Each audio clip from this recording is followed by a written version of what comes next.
జైలుకి వెళ్ళి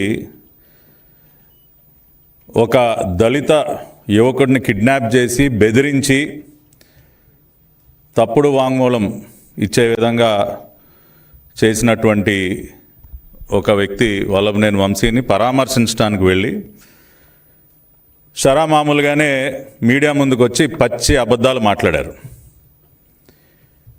5 సంవత్సరాల పాటు ఇదే విధంగా ప్రతిరోజు కూడా నిస్సిగ్గుగా అబద్ధాలాడి ప్రజల్ని మోసం చేసినందుకే మొన్న ఎన్నికల్లో ప్రజలు వాతలు పెట్టినా కూడా బుద్ధి మార్చుకోకుండా మళ్ళీ అదే విధమైనటువంటి అబద్ధాలు నా పేరు పదే పదే ప్రస్తావిస్తూ మీడియా సమావేశంలో జరిగినటువంటి ఆ రోజున ఫిబ్రవరి 20, 2023న జరిగినటువంటి సంఘటనని పూర్తిగా వక్రీకరించి లేనిపోని అవాస్తవాలన్నీ జోడించి మళ్ళీ ప్రజల్ని తప్పుదారి పట్టించేటటువంటి ప్రయత్నం చేశారు గనకే ఈ రోజున మరి గౌరవ మంత్రివర్యులు కొల్లు రవీంద్ర గారు, మా పార్టీ శాసనసభ్యులు వెంకటరావు, మేమందరం కూడా మీడియా ముందుకు వచ్చి ఆయనలాగా అబద్ధాలు వండి వార్చకుండా వీడియోగ్రాఫిక్ ఎవిడెన్స్తో ఇవాళ మీడియా ముందుకు వచ్చాం.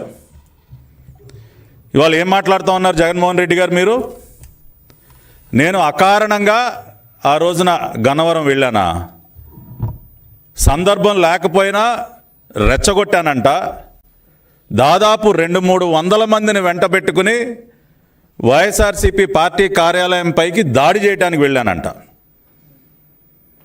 అసలు జరిగినటువంటి వాస్తవం గురించి మాట్లాడుకుంటే ఇక్కడే నా పక్కన మా పార్టీ సీనియర్ బీసీ నాయకులు దొంతు చిన్నా గారు ఉన్నారు. జగన్మోహన్ రెడ్డి గారు అరాచకాల్ని ప్రశ్నించినందుకు మా పార్టీ సీనియర్ బీసీ నాయకుడి ఇంటి పైన ఫిబ్రవరి 20వ తేదీ ఉదయం దాడి చేసి ఆయన ఇంటి బయట ఉన్నటువంటి వాహనాలని ధ్వంసం చేస్తే ఇవాళ మా పార్టీకి చెందినటువంటి ఒక బీసీ నాయకుడికి అండగా నిలబడటం కోసం గన్నవరం పోలీస్ స్టేషన్లో ఫిర్యాదు చేయడానికి వెళ్ళాం. నేను, నాతో పాటు మా పార్టీ సీనియర్ నాయకులు బీసీ నాయకులు గురుమూర్తి గారు, ప్రస్తుత గౌడ కార్పొరేషన్ చైర్మన్ గారు గురుమూర్తి గారు, మేమందరం కూడా గన్నవరం పోలీస్ స్టేషన్కి వెళ్ళాం. ఎందుకంటే ఆ రోజున పరిస్థితులు మనందరికీ తెలుసు. జగన్మోహన్ రెడ్డి ప్రభుత్వంలో దళితులపైన, బలహీన వర్గాలపైన జరుగుతున్నటువంటి దాడులు, కిరాతకంగా వారిని హత్య చేసేటటువంటి పరిస్థితి. గన్నవరం సంఘటన జరగటానికి ముందే దాదాపు 30 మంది బీసీ నాయకుల్ని పొట్టన పెట్టుకున్నావు జగన్ రెడ్డి. ఒకళ్ళు కాదు, ఇద్దరు కాదు. ఇవాళ మీరు చూసినట్లయితే ఒక కంచర్ల జల్లయ్య, ఒక తోటా చంద్రయ్య, నడి రోడ్డు పైన అతి కిరాతకంగా ఒక బీసీ నాయకుడైనటువంటి తోటా చంద్రయ్యని పీక కోసి చంపిన మాట వాస్తవం కాదా? నందం సుబ్బయ్య, అదేవిధంగా ఒక డాక్టర్ సుధాకర్, డాక్టర్ అనితారాణి, వరప్రసాద్ శిరోమండనం, ఈ విధంగా బీసీలు ఎస్సీల పైన దాడులు చేసుకుంటూ పోతూ వారిని అతి కిరాతకంగా చంపుతున్నటువంటి సందర్భంలో బలహీన వర్గాలే వెన్నుముకగా ఉన్నటువంటి పార్టీ తెలుగుదేశం పార్టీ. అటువంటి బడుగు బలహీన వర్గాలకి ఎట్టి పరిస్థితుల్లోనూ అండగా నిలబడాలి, వారికి రక్షణగా నిలబడాలని చెప్పి మా పార్టీ అధ్యక్షులు చంద్రబాబు నాయుడు గారు ఇచ్చిన పిలుపు మేరకు ఒక బలహీన వర్గాల నాయకుడు చిన్నా గారికి అండగా నిలబడటం కోసం వెళ్ళాం. అంటే నువ్వు మా పార్టీ బీసీ నాయకుడి ఇంటిపైన దాడి చేస్తే ఎవరు ప్రశ్నించకూడదా? బీసీలకు రక్షణగా నిలబడటానికి ఎవరు ముందుకు రాకూడదా? నీ ప్రభుత్వ హయాంలో బీసీల కోసం, దళితుల కోసం ఎవరు పోరాడినా వాళ్ళు నేరస్తులేనా? అదే కదా తమరు తెలియజెప్పింది. అంటే మీరు బీసీలని నరికి చంపుతున్నా ఎవరు మాట్లాడకూడదు, వాళ్ళ ఇళ్లపైన దాడులు చేసినా ఎవరు మాట్లాడకూడదు, డ్రైవర్ సుబ్రహ్మణ్యం చంపి డోర్ డెలివరీ చేసినా ఎవరు మాట్లాడకూడదు. ఇన్ని చేసి ఇంకా నిస్సిగ్గుగా వాళ్ళని వేధింపులు గురి చేసినటువంటి వ్యక్తులను వెనకేసు రావడానికి వాళ్ళ తమరు జైలుకి వెళ్ళారా సార్? బలహీన వర్గాలు దళితులపైన దాడులు చేసి కిడ్నాపులు చేస్తున్నటువంటి వ్యక్తులకి అండగా నిలబడటానికి మీరు ఇవాళ జైలుకి వెళ్ళారా? ఇవాళ ఏం తెలియజెప్తా ఉన్నారు మీరు రాష్ట్ర ప్రజలకి? బలహీన వర్గాలపైన ఎవరు దాడి చేసినా నేను అండగా ఉంటా, దళిత బిడ్డల్ని ఎవడు కిడ్నాప్ చేసినా జగన్మోహన్ రెడ్డి అండగా నిలబడతాడన్న మెసేజ్ ఇవ్వడానికి వెళ్ళారా మీరు జైలుకి? వాళ్ళ మీరు సూటిగా జవాబు చెప్పాలి. ఏం చర్య తీసుకున్నారు మీరు? డ్రైవర్ సుబ్రహ్మణ్యాన్ని కిరాతకంగా చంపి డోర్ డెలివరీ చేసినటువంటి వ్యక్తి పైన ఏం చర్యలు తీసుకున్నారు మీరు? ఇవాళ ఏ రోజైనా ఒక బీసీ వ్యక్తి, ఒక బలహీన వర్గాలకు చెందినటువంటి వ్యక్తి కిరాతకంగా హత్యకు గురైతే ఏ రోజైనా మీరు నోరు విప్పి మాట్లాడారా? ఇవాళ అందుకనే మిమ్మల్ని పాతాళానికి దొక్కారు. ఇవాళ మీరు 11 సీట్లకి పడిపోయింది దేనికి? ఒక్కసారి మీరు ఆలోచించుకోండి. ఈ విధంగా దళిత బిడ్డలపైన, బలహీన వర్గాలపైన దాడులు చేసి కిరాతకంగా చంపి మీ ప్రభుత్వ హయాంలో వాళ్ళ ఉసురు పోసుకున్నందుకే ఇవాళ మీరు ఈ పరిస్థితికి దిగజారిపోయారు. మీకు ఎన్ని రకాలుగా, ఎన్ని విధాలుగా కడుపు మండినా సరే తెలుగుదేశం పార్టీలో ఉన్నటువంటి ప్రతి ఒక్క నాయకుడు బడుగు బలహీన వర్గాలకు అండగా నిలబడతారు. దానికోసమే నేను ఆ రోజున గన్నవరం వెళ్ళాను. ఎక్కడికి వెళ్ళాను? నేను పోలీస్ స్టేషన్కి వెళ్ళాను. దొంతో చిన్నా గారిని వెంట పెట్టుకుని ఫిర్యాదు ఇవ్వటానికి పోలీస్ స్టేషన్కి వెళ్ళాను. అంటే మీ ప్రభుత్వ హయాంలో పోలీస్ స్టేషన్కి వెళ్ళి ఫిర్యాదు ఇవ్వటం కూడా నేరమేనా? ఆ పని కూడా చేయకూడదా? ఎస్, దానికి ముందు కూడా నేను గట్టిగా ప్రశ్నించాను.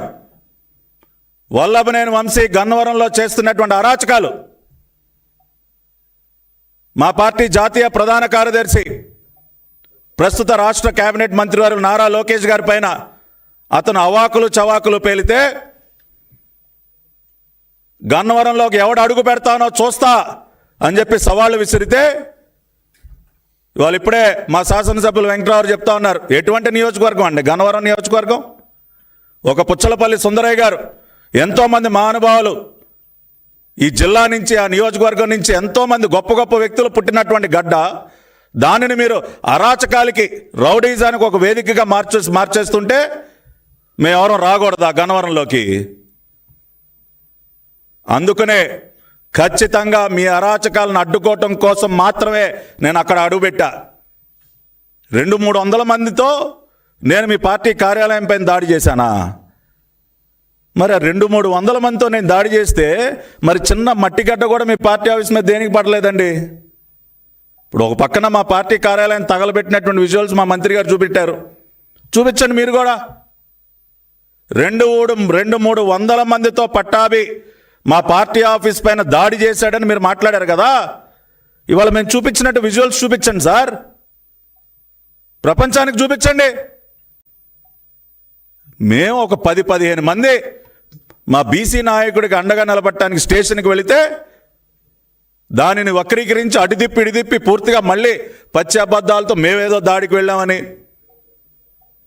ఆ రోజున అక్కడ జరిగినటువంటి దాడి కర్రలు, రాడ్డులు, పెట్రోల్ సీసాలతో ఆ రోజు నన్ను చంపే ప్రయత్నం చేశారు. ఆ రోజు నా బాడీ గార్డ్స్, నా సెక్యూరిటీ, మా గన్మెన్, నా డ్రైవర్ నన్ను రక్షించబట్టి నేను ప్రాణాలతో బయటపడ్డా. లేకపోతే ఆ రోజున అక్కడే అయిపోయేది. ఆ విధంగా మా పైన దాడి చేసి మమ్మల్ని చంపే ప్రయత్నం చేసి మా పైన 307 సెక్షన్లు పెట్టి దాదాపు 12 మందిని మమ్మల్ని రాజమండ్రి సెంట్రల్ జైలుకి. ఆ రోజు రాత్రి అక్కడి నుంచి నేను బయటపడితే మళ్ళీ పోలీసులు నన్ను అదుపులోకి తీసుకుని ఆ రోజు అర్ధరాత్రి తోట్లవల్లూరు స్టేషన్లో మీరు చేసింది ఏంటండి? వాళ్ళ 3 సింహాలు,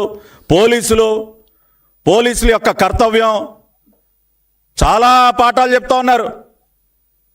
మీ హయాంలో మీరు ముఖ్యమంత్రిగా ఉన్నప్పుడు పోలీస్ స్టేషన్లన్నీ ఖాళీ చేయించి మరి మీ ప్రైవేటు గుండాలని లోపలికి పంపించి మాలాంటి నాయకుల్ని చిత్తగొట్టించినటువంటి సందర్భాలు మీకు తెలియదా? పోలీస్ స్టేషన్లనే ఖాళీ చేయించేశారు. పోలీస్ స్టేషన్లలో కరెంట్లు తీసేస్తారు.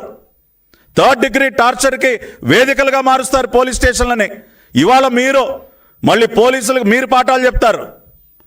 మీరు అతిక్రమించినటువంటి చట్టం లేదు మిస్టర్ జగన్మోహన్ రెడ్డి, మీరు ఉల్లంఘించినటువంటి చట్టాలు లేవు. ఇవాళ కనీసం మహిళను కూడా చూడకుండా ఇవాళ ఇక్కడ ఉన్నారు కళ్యాణి గారు. ఇదే కేసులో ఏప్రిల్లో ఆవిడ ఇంటికి వెళ్ళి కనీసం ఆవిడ నేను రెడీ అయ్యే దుస్తులు మార్చుకుని వస్తానన్నా సరే వినకుండా ఆవిడ బెడ్రూమ్లోకి వెళ్ళి ఆవిడని బలవంతంగా బయటికి తీసుకొచ్చినటువంటి సంఘటన మీకు తెలీదా? ఒక మహిళ కనీస గౌరవం ఇవ్వాలన్నటువంటి ఇంగిత జ్ఞానం లేకుండా మీ ప్రభుత్వం ఆ రోజున ప్రవర్తించింది. ఇవాళ మీరు అరెస్టుల గురించి, లా అండ్ ఆర్డర్ గురించి, చట్టాల గురించి మీరు మాట్లాడతారు. కాబట్టి ఇవాళ ఒకటే నేను చెప్తా ఉన్నాను, ఆ రోజున గన్నవరం సంఘటనలో జరిగినటువంటి వాస్తవం, వంశీ గారి అరాచకాలని ప్రశ్నిస్తున్నటువంటి దొంతు చిన్నా గారి పైన జరిగినటువంటి దాడి, ఆయనకు అండగా నిలబడటం కోసం మేము ఆ రోజున పోలీస్ స్టేషన్కి వెళ్ళినటువంటి సందర్భంలో బలహీన వర్గానికి చెందినటువంటి నాయకుడికి అండగా నిలబడటమే నేరంగా భావించినటువంటి వంశీ, అతని సైకో మూక మా పార్టీ కార్యాలయాన్ని తగలబెట్టారు, మా పైన దాడి చేశారు. అది జరిగినటువంటి వాస్తవం. రెండోది, ఆయన ఇందాక ప్రెస్ మీట్లో చాలా అమాయకంగా వంశీకే పాపం తెలియదండి, సత్యవర్ధన్ గారంట, సత్యవర్ధన్ తానంతటికి తానే పాపం ఆటోలో కోర్టుకు వెళ్ళి వాంగ్మూలం ఇచ్చాడంట. ఆయన అన్న మాటలు. అయ్యా జగన్ రెడ్డి గారు చూడండి వీడియో, ఏ విధంగా మీరు పరామర్శించడానికి వెళ్ళినటువంటి ఒక బీసీ ద్రోహి, ఒక దళిత ద్రోహి వంశీ దళిత బిడ్డను ఏ విధంగా కిడ్నాప్ చేసి తాను ఉంటున్నటువంటి ఇంటికే తీసుకువెళ్ళాడో ఇవాళ విజువల్స్ రిలీజ్ చేశాం. దీనికి జవాబు చెప్పండి. ఇప్పుడు చెప్తారా మీరు? వంశీకే పాపం తెలీదు, అక్రమంగా ఇరికించారు, ఈ విధంగా ఒక దళిత బిడ్డని కిడ్నాప్ చేస్తే ఈ ప్రభుత్వం చూస్తూ కూర్చోవాలా? ఇది తెలుగుదేశం పార్టీ ప్రభుత్వం, కూటమి ప్రభుత్వం, ఎన్డీఏ ప్రభుత్వం.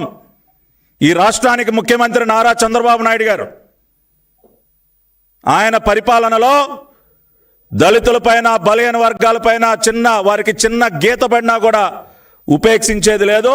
కఠినమైనటువంటి చర్యలు ఉంటే ఆ రకంగానే ఇవాళ వల్లభనేని వంశీ అనేటటువంటి ఒక దళిత ద్రోహిని ఇవాళ అదుపులోకి తీసుకున్నాం, చట్టపరమైనటువంటి చర్యలు తీసుకుంటూ ఉన్నాం. అందరికీ నమస్కారం, ధన్యవాదాలు. ఇప్పుడు గురుమూర్తి గారు, మా పార్టీ బీసీ నాయకులు, గౌడ కార్పొరేషన్ చైర్మన్ వారు మాట్లాడతారు.